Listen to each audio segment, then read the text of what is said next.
than our local cable subscribers.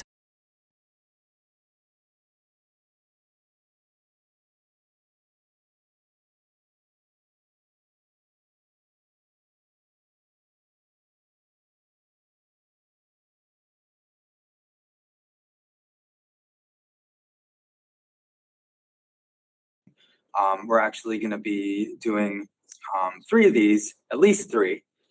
So we're going to be doing this one today. We're going to be doing one at the Lathrop community on June 1st, and then we're going to be doing one at the high school on June 2nd at 6 p.m. And since this one's a little earlier, we have some of our department heads here, but we don't have all of them because they're out working. So at the June 2nd one, we're going to try to have all of our department heads there.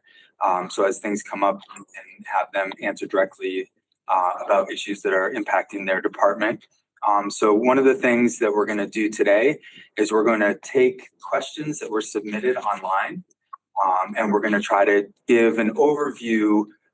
We've reviewed all the questions. We've kind of categorized them. We've tried to distill some of them. I think that we're going to be able to, answer almost all of the questions that were submitted, and give some more context and give some more information. And really, this is about, helping people understand how we got here, what we're doing, how we're moving forward, and what the impacts are, regardless of the outcome. And so really what we're going to try to do is shed as much light and information on the budget as we can. And so up here, I just want to introduce a couple of important people.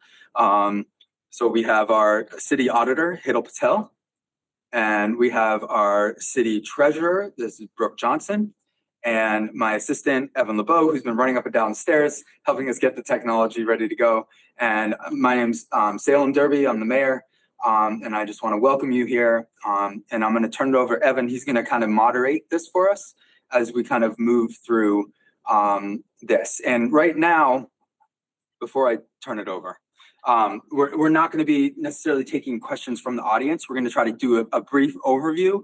And then as questions come up, I would say that would be a great opportunity to reach out to our office and we can get back to you specifically with questions so we can give you the most complete answers and the most informed answers, as opposed to trying to just like go back and forth.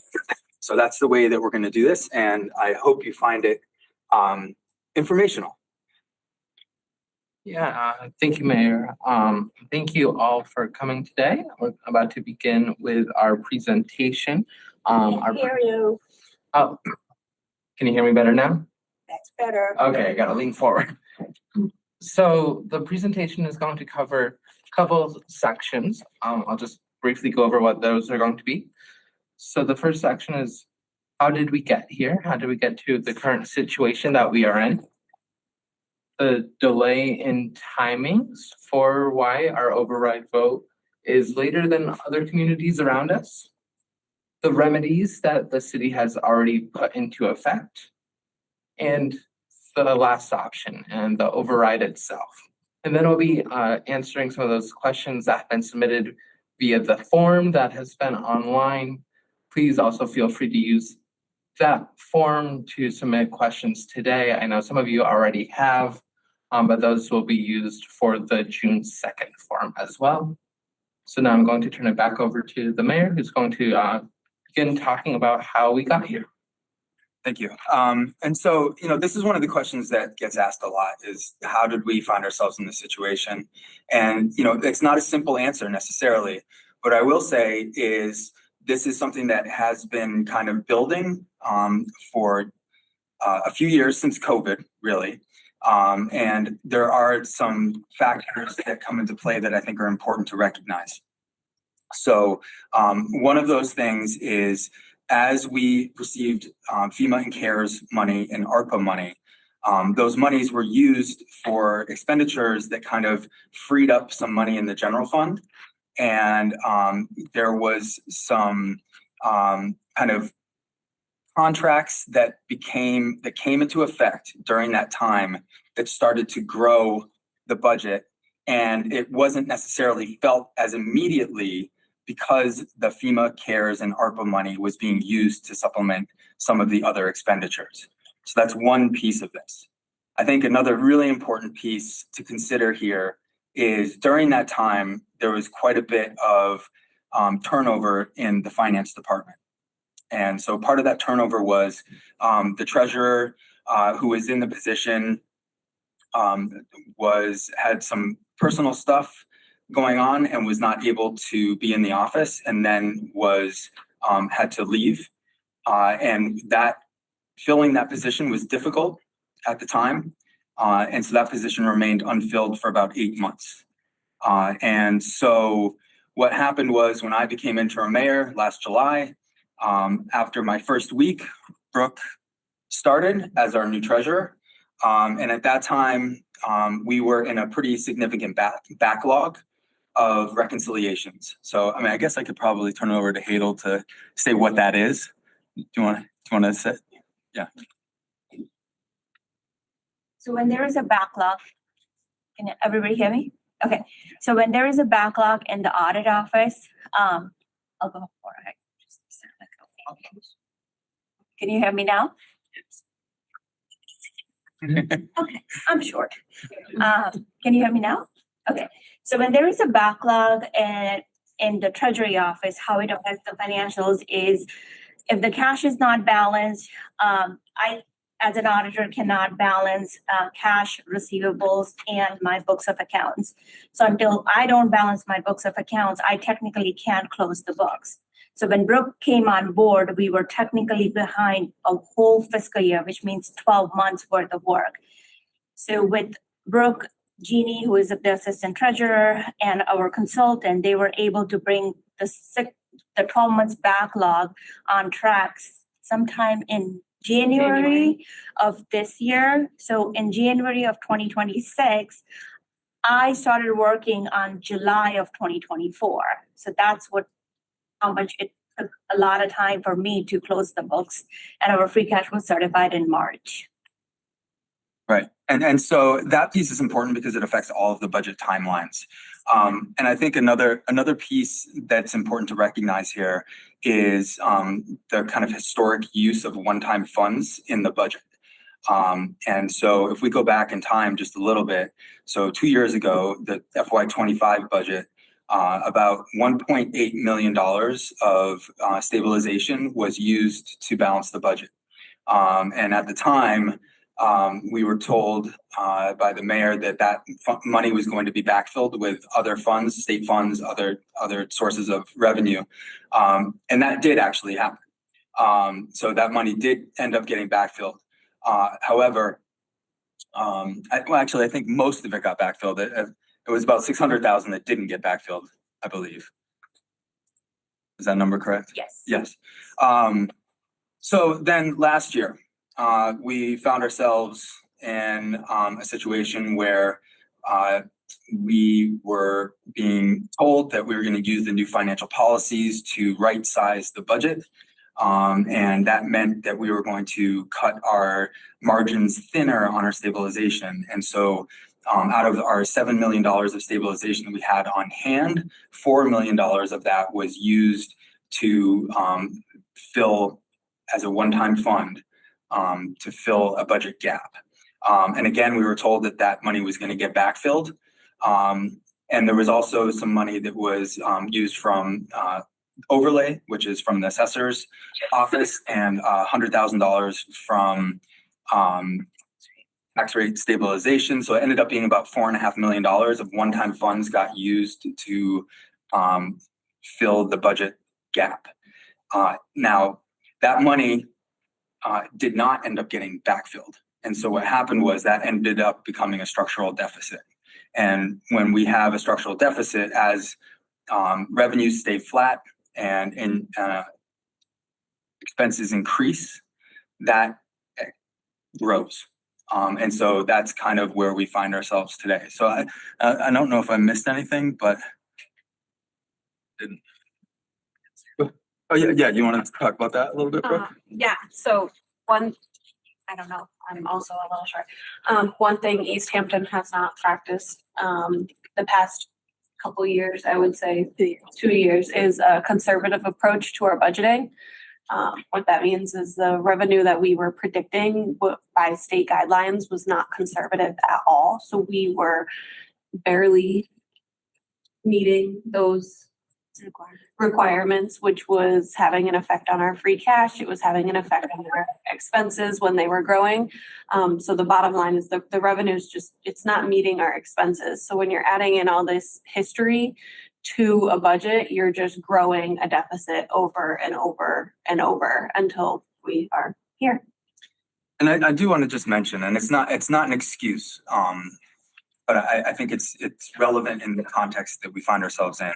That, 58 other communities this year have found themselves in this exact same position. So this was a pretty typical practice around the state. And out of those, 58 communities, the rest of them, there's 351 cities and towns in Massachusetts. I would say almost all of them are in a similar position. And if they're not going for an override now, they're, Northampton just announced they're going for one next year. Or they went for one last year. And some communities have overrides built in, and we do not have that capacity to do that. And that's communities like Brookline and Newton. And so, again, this is how we got here. I think it's important for us to acknowledge that. I think it's important for us to acknowledge that this isn't something unique to us, but it is something that we can, learn from. And to, as we move forward, to be able to say, this is how we got here, let's not do this again. So, any other things on history? Do you want to go to the Rising costs? the unanticipated? Yeah, so I think another thing for us to touch on here probably is the unanticipated costs that we kind of had to absorb this year. And so when I came on as interim mayor, I think we had just had about a 20% increase in health insurance. And then in October, we got hit with another 18% increase. So both of those things were not anticipated. They were basically outlier expenses. That was not a typical increase in health insurance. So that ended up being, I think we just did the appropriation for that. It was like almost $1 million, about $880,000, $870,000 of money that we had not budgeted for. So that's one of the areas. I mean, and there's a lot of things within the budget that we are not able to account for necessarily, like out of district special ed placements. Those are very dynamic. And then snow and ice this year. If you remember, we had a pretty rough winter. So this year, our snow and ice costs were about $580,000, which is not super typical. It was a big year, and the communities out in Eastern Mass got hit even harder. So that was a pretty significant driver in the increase of costs.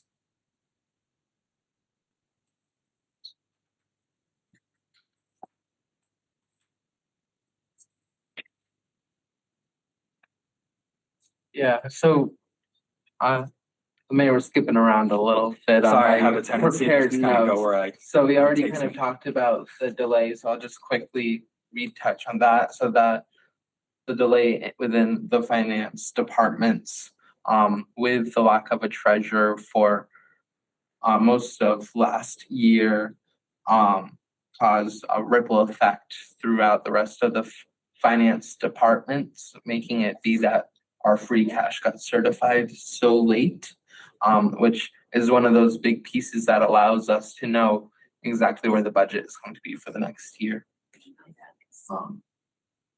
But we pretty much, you want to touch on that? Any more you wanted to add I on don't that? think so. I think let's move on to the next one. So the sections are going to be the remedies pre-override. So before the override was put forward to the city council, these are some of the things that the city had already implemented as financial good practices, I guess I would say it as, to limit spending across the city. So the mayor's going to talk about this for a minute. So, we knew that this was going to be a tough budget season. And so what we started to do from the get-go is we started to implement some cost-saving measures to try to stave off the need for an override. And, we were very optimistic for a while that we were going to be able to avoid having to go for an override this year, but the plan was that we were probably going to have to go for one next year. And so I'll just talk about a couple of the things that we started doing. So we wanted to basically try to get every path that we could to slow spending. So we did a spending freeze. We did an extended a hiring freeze and so a lot of vacant positions. We just held those open. We did not fill those positions. And we started looking at how we were going to restrict personnel spending, because in a city our size, personnel is one of the biggest cost drivers. And so that was we started to kind of strategize, how do we cut personnel expenses without laying people off? There were some ARPA funds that were left that needed to be spent. And so we made sure that those got appropriated to the appropriate places. So we didn't lose that money, because that money could have been recaptured by the federal government if we didn't make sure that was all gone. We started to defer capital projects that were in the books that we needed to get done, but we realized that we were just going to have to slow down. I get an example is, if anybody followed what was going on with the senior center building committee, they were looking to get a feasibility study done for a new senior center. And unfortunately, one of the things, as I realized, what was going on, we had to say, sorry, this isn't the right time. And we had to pull back on that. So we didn't appropriate the $100,000 for the feasibility study, which was tough, because, people worked really hard for that, and they worked really hard to try to make that project move forward. But I knew that, with a looming override, it's going to be really tough to ask people to do debt exclusion to fund a senior center. So trying to be mindful of those types of things. And as far as capturing new revenue, so one of the first things that my team did was said we need to figure out ways to spur economic development.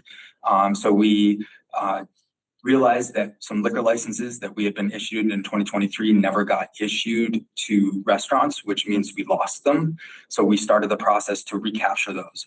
So we should be getting those within the next month or so, which is going to be really important for us to be able to attract new restaurants to Easthampton. Why are restaurants so important? Restaurants are so important because we get a local option meals tax. And restaurants are great to have in the community because it can draw people into the community, get more economic development. So that's one of the things. We also, I pulled together a group from Williston and approached them in a collaborative way and presented a strategic partnership, which is not a pilot agreement. It's basically, I asked them to acknowledge the fact that we are partners in this community and that there are a lot of city services that are utilized by them and we are not compensated by them. So I used the UMass and Amherst model of a strategic partnership to say, we think that we have a more symbiotic relationship that's reflected in the material support that we're getting. And so I've proposed that. I'm still waiting. I have a follow-up and I'm waiting to have that follow-up meeting. But we really were trying to find every avenue we could to bring new growth to Easthampton. One of the things, opening the Cottage Street parking lot, allowing people to park. If you've gone over behind Maple School on Thursday, Friday, or Saturday, it's usually full. And those were parking that was not available before. And those are people that are out at our restaurants and in our stores spending money. So we're doing whatever we can. I'm trying to think if I missed anything. Did I miss anything? Just a side note, also trying to explore some other partnerships with nonprofits in the community that can get a benefit, not necessarily monetary, but a benefit that is going to create a symbiotic relationship where, whether we're using a nonprofit's parking lot to allow people to park publicly in other parts of the city, but we're trying to pursue as many avenues as we can to try to open some of these doors. Okay, thank you. And now what we're going to talk about is where we're at now and why about the proposal for the override. If you want to pick that up. Oh, gosh. Yeah, so again, this was not something we were wanting to do this year. It's not something we want to do at all. But again, because of structural issues that we have regarding raising revenue and rising costs for expenditures, this is where we find ourselves. And so we put together a budget task force. I see Greg's here. Thanks for coming, Greg. And we looked at different numbers. We looked at how we could, really bridge the gap and create a stability over a long term. We looked at what is the smallest amount we could possibly do where we could have a meaningful impact. And, those discussions were difficult and interesting. I mean, and really as it comes down, if we wanted to adopt conservative spending or a conservative estimation approach of new growth, if we wanted to not tap into our reserves and we wanted to have some financial stability over the next, 5 years with the growth that we're seeing now, really 8.5 million is probably the number that we would need to look at. But we realized that that was just not going to be feasible to ask people to support that level. And so what we, came down to was a compromise, which was the 6.9, which is going to give us the ability to budget conservatively, to preserve some stabilization and be able to get at least a couple to, 3 to 4 years, hopefully, if we do it right, of financial stability. But also acknowledging that that is a tough ask for a lot of people. And I think that, no matter what happens, this is going to cost all of us, whether it's an increase in taxes or whether it's a decrease in services and an increase in other costs that we have to externalize because of the loss of services. And I think can I throw in the IPO here, do you think? I'll give you an example. So our fire department in the last year there's a rating agency and they moved from a 5 where they had been for years. And because of staffing levels and improvements in the fire department, they were able to move down to a 3 in their rating, the IPO rating. And what that does is actually one of the things that that affects is homeowners insurance. And so when the IPO rating goes up, your homeowners insurance goes up because of reduced response times and the diminished capacity of the department to be able to respond to major events. So that's, just one of those things that kind of gets impacted. The other thing is unemployment, right? So if we have to lay off a significant number of people, we have to pay unemployment expenses for those people. And so it might seem like a really easy just cut and you don't have to worry about that anymore, but it's not. We still have to incur a significant cost beyond the human cost of laying people off. Tell me more. What do I need to say? No, that's actually good. So we're now going to move on to some questions that we have that you have submitted to us. And I'm just going to say the questions and give it to mayor and the treasurer and auditor. So the first one is going to come over to our auditor. And this is just about an override in general, but why is an override permanent?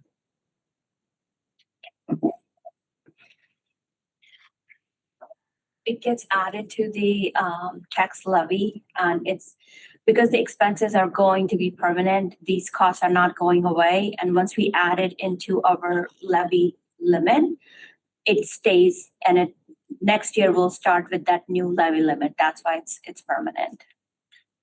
And I would add to that too.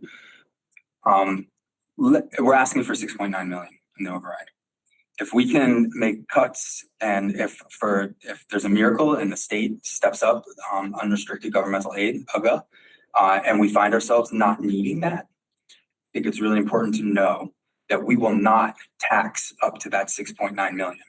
We will only tax to the amount that we need to cover the budget, which means that would leave us with excess capacity.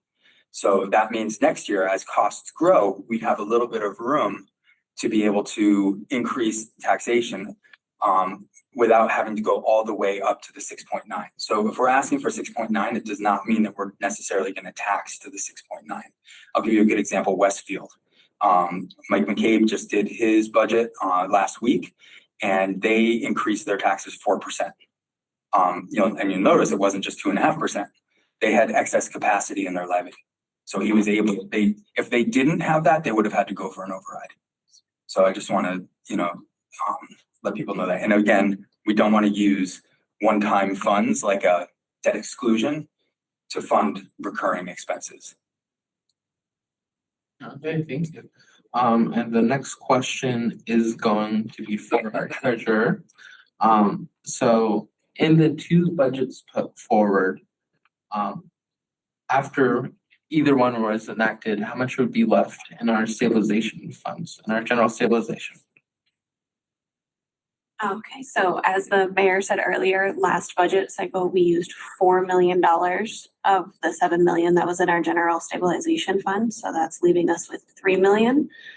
Without an override, we are going to have to rely heavily again on our stabilization funds. So right now we are looking at about 2.5 million that's going to need to come out of the stabilization funds, which would leave $500,000 in there. I want to stress right now how dangerous that is. What that's going to do first and foremost, if we were to ever borrow any further money, our bond rating would, which is a AA+ right now, that's amazing. It would drop significantly. And what that means is our interest rates would go through the roof, which would just end up, it would cost us more money in the long run. Number two, we wouldn't have anything to fall back on if anything were to happen. It's just dangerous all around.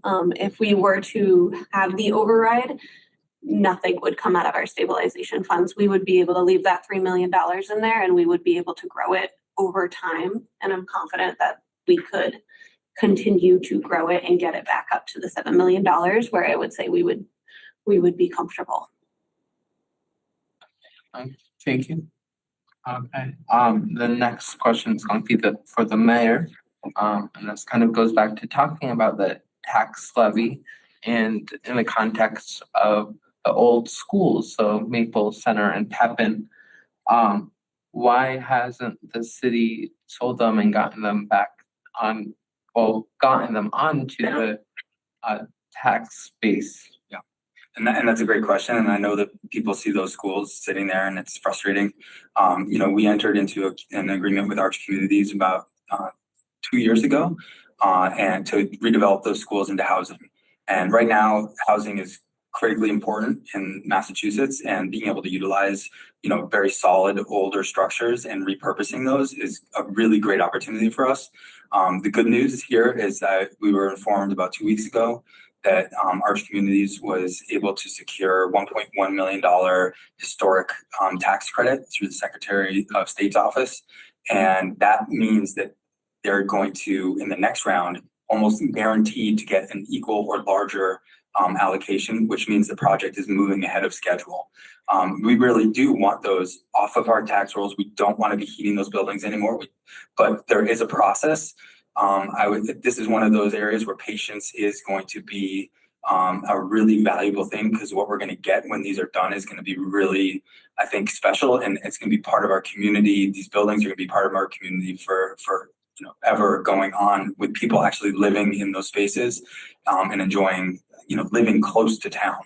So, while we have to endure a little bit now, we were able to repurpose Maple's back space into a parking lot that is, helping to bring more people to Cottage Street area. So that's a good thing. So we're not just completely losing out, but we are actively working on trying to keep this ahead of schedule and keep this moving forward so they do not become a blight.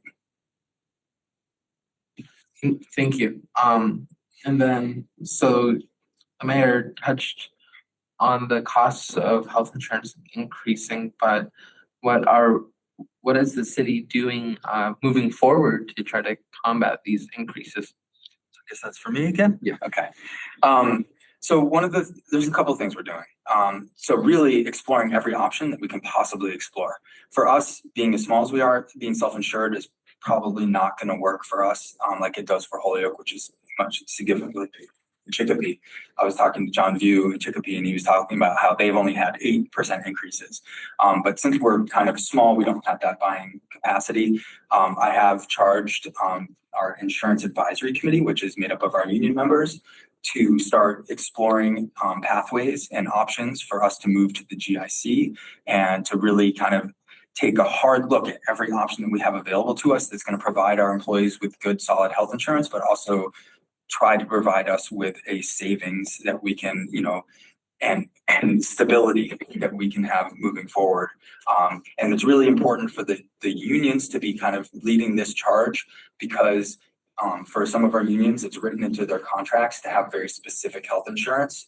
So if they're the ones doing the research and they're advocating for, a change that's going to help them save their colleagues, I think it's really important to have that type of participation and ownership, as opposed to having to come from the top down. So we're actively pursuing that right now.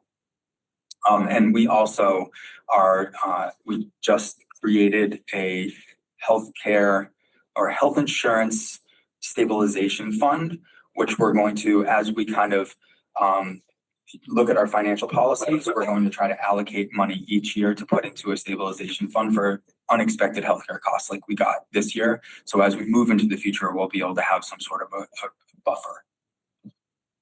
Okay, great. Awesome. So, this is also one that I know a lot of people have questions regarding, but we have seen some, or not to use the word catastrophic, possible cuts to our schools. We have seen positions not being filled and fire layoffs in the police department.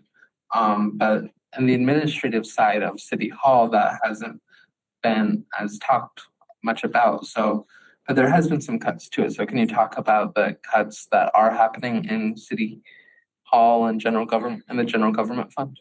Yeah, so I think this is one of the things that is harder to necessarily comprehend, just because it's, when you see the schools, this is, when you take a total percent of our budget, and you include everything, it's almost 50%. And so that's the biggest section, right? When you come to City Hall, this is a very small percentage, and most departments here are 1 or 2 people. And so, and a lot of those people are state mandated. Like, you need to have an auditor, you need to have a treasurer, like there's just certain things you have to have. And we can't just be like, oh, well, I guess we're not gonna have a city clerk. That you can't have that. So there are non-negotiables here at City Hall that now I will say that what we have done is explored where all department heads are getting a salary freeze. So department heads are not getting any step increases, or they're not getting any raises at all. So that's a freeze on salaries. The other thing that we're asking people to do is to give up their longevity pay.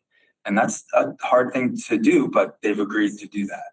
So we've also, within the building, we've proposed a 2-hour reduction across all union employees, which is terrible. And we still have to negotiate.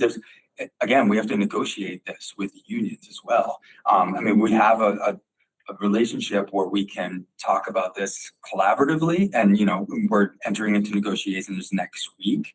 But if that doesn't go through, then it's going to have to be more layoffs. And I will say, at City Hall, there is not much to lay off. And so I think it's hard to understand, but there's just, if you took the Treasury Department, right? I have a treasurer, and Brooke, you have Jeannie. And I guess Michael technically. I have an assistant treasurer. She's the only other one who's on our bank accounts. If anything were to really happen to me and her, the money would just be sitting there without anyone able to touch it. Frozen. And I would say another thing to consider is like our assessors very important, right? So how do we capture new growth in our community? How do we, know what's going on when people build stuff and we're able to bring that revenue in order to run the city. So we don't have to ask taxpayers to pay more. Well, that's the assessors. And so if we don't have people working in the assessor's office that are able to effectively move things along, then we're going to lose revenue. And right now we have a data collector in the assessor's office, and that is an unfilled position. So, with this hiring freeze, that is kind of hamstringing us a little bit to be able to find new growth, capture new growth, and be able to, and if anybody was following along, we just hired an assistant in our collections department, and that was critical. And the only reason we're hiring right now for that was because it was costing us money not hiring. Because when you fall behind on collecting revenue, then you don't have revenue. And so having a part-time person in there was really eased the pressure off that department. And I will say this also, it was slowing down things from our accounting side. So, Brooke wasn't able to get things done, which means Hadel wasn't able to get things done. And so there's just certain things that need to be in place here. If we start cutting those, things are just going to stop working. And so there's not a lot of stuff at City Hall that you can trim effectively, other than the things that we did, which was asking people to freeze their salaries, not have longevity bonuses, and to cut staff 2 hours a week. So it's 4 hours of pay, like 4 hours of pay period. Okay, thank you. We have a couple more questions that we're going to go over today, but I just would like to put in a reminder here for the June 2nd forum, which will be in the Easthampton High School auditorium at 6 p.m. So I hope to see you all again there as well. Okay, and so our next question is, again, going back to the mayor. I'm putting him right I on. defer to Brooke. Well, this one is very much particular to you because as mayor, you are also a member of the school committee. Yes. So what's the process involved in the school department budget relative to the mayor's office and the school committee? That's a great question. And, so I am a member of the school committee, and I also have been sitting in on the school budget meetings as well. And we've been working really collaboratively together to try to figure this out. And this has been a really difficult piece. But the way that works is the school department puts together their own budget. It's very much more detailed and complicated than what you'll see in the budget book. The school does their own budget book, which is really nice and has great graphs. Then really they put that forward, and I did work with them to do that. And then the school committee votes on it and accepts it, and then it comes to us. And then since then, we realized that we were not going to be able to fund at that level, and we've gone back and forth a few times. And so this coming Tuesday, so next Tuesday, at the school committee meeting, that is going to be the budget presentation with the override, and the without override budget is going to be presented to the school committee. And so they are, working really hard behind the scenes to get all those numbers together in order to be able to make that piece work within the kind of restrictions that we have around what we can fund. So. Okay, so thank you. So we have one more question for today, also going back to the mayor. Yeah. Oh, yeah. Why don't you guys take that? Let them do the audit one. Please remind me on that question. You asked Kato that question because I think I forgot to write that on my notepad. I think this one was important, so I'm gonna fight to have this one in today if everyone's okay with an extra one in there. Give me one moment.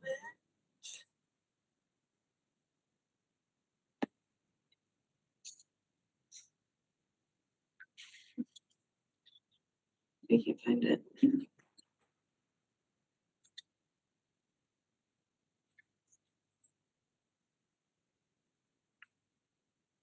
I think I remember. Is this the one where someone asked if we should have an independent audit.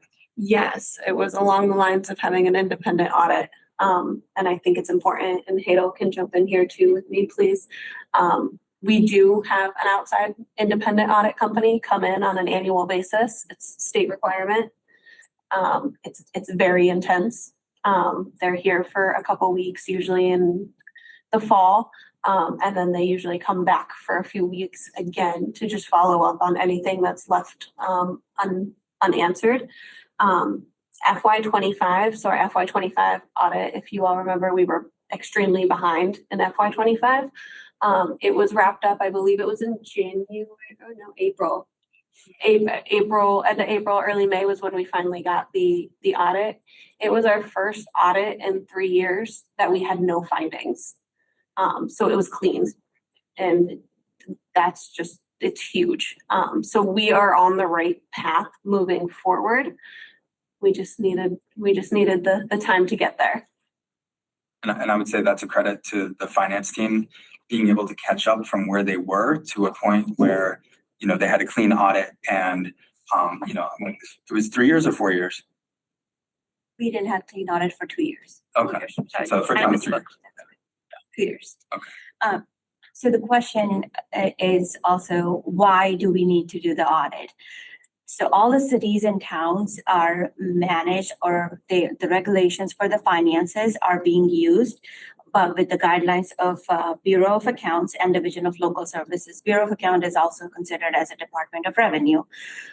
When we have external auditors coming here, what they technically do is, as a city, we are following all the rules and regulation given to us by DOR and DLS. Whether we are following it or not, it's been audited by external auditors. They turn back and report to the DOR and DLS that this community, we went in into their community, we audited them, and as per your guidance, these people are using or following the rules which has been set up by the state. That's when we get the clean audit, and that's how DOR and DLS keep eye on the financials for this any city or town. The one which varies with different towns and communities, but we are not exempt from that, is the single audit that's related with the federal funding. If any community gets $750,000 and more in federal funding, they are obligated by statute that they have to be audited every year. And majority of the small communities doesn't fall under it, but Easthampton gets way over $750,000, so we do have to do single audit by the regulation. Thank you, Hadel. So, and then our last question for today, again, June 2nd, we will be doing this all again with other questions from all of you. But this one is for the mayor, and I'm sure everyone in this room has seen this question. Why do we have Teslas, and how did we pay for those? Yeah, so that was something that came to us a few years ago. There was a grant to get, and at the time, it was for EVs, and at the time, the only pursuit rated and crash tested for police officers were Teslas. And so the former mayor decided that that would be something that she would put forward, and it was a combination of the grant, some drug forfeiture money, and some free cash. Now, I'm not gonna lie, with gas as expensive as it is now, I feel like having EVs is a good option. So I am, while I am not a super huge Tesla fan, I think having EVs right now with the price of gas is critical. And I would also say, I would add to this, I think there was this part of this question was also about our ladder truck. So our ladder truck, we got right after, I remember this, it was right after 9/11, there was fire grants. We were able to get our big ladder truck. One of the important things about that ladder truck is with the mills that we have in town, having a ladder truck to be able to raise that ladder up to those windows where people live on top of Eastworks in the back of 180, that's critical. Without that ladder truck, we're gonna have to wait for mutual aid for a ladder truck to come from another community. It's gonna potentially cost people's lives. So, I think I just want to say, I can't say strongly enough how important that ladder truck is to the city, with the fact that we have multiple mills in this town that would require the ladder truck to be able to save people's lives. And when we did the MassWorks grant behind the mills, that was one of the considerations, was putting those parking lots in allowed us access to the back of those mills, not just to have parking for the breweries and the restaurants and the stores and the things that we have back there, but really it was about getting our fire trucks back there so we could, fight fire effectively in those mills that we knew we were revitalizing. And I would just say, I know there's no more questions, but I think there's one that was on my mind. A lot of people ask, well, where's the cannabis funds? So I just want to make sure people know what's going on with that. So we are not allowed, the state changed the rules. We are not allowed to do a community impact fee anymore.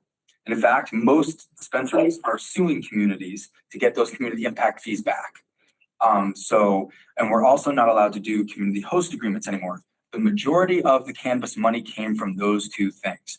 The only thing that we're able to capture from cannabis is the excise tax, which I believe is 3%. And I think that if I can find it, it ends up being about $600,000. But if you look at our budget, that's meaningful, but it's not going to plug our budget. And I know that a lot of people say, where's the cannabis funds? Well, we do have some, but they're just not enough. It's part of it, and if you're looking for it in the budget, it's part of local receipts. Thank you. Thank you. Does our auditor or treasurer have any closing words for us? We're good, yeah. Okay. I want to thank everyone. Yeah, thank you all. Yeah, thanks everybody for coming out. And again, if you have any other questions, feel free to email our office. The easiest one is mayor@easthamptonma.gov. If there's stuff that we didn't cover, we'd be happy to try to answer as much as we can. Yeah, and again, that form as well is still available. You can find it on the city's Facebook page, the city's website. And also feel free to reach out to me directly at mayor@easthamptonma.gov and either to write or request a form. And thank you all so much. Thank you. Thank you. And our local cable subscribers.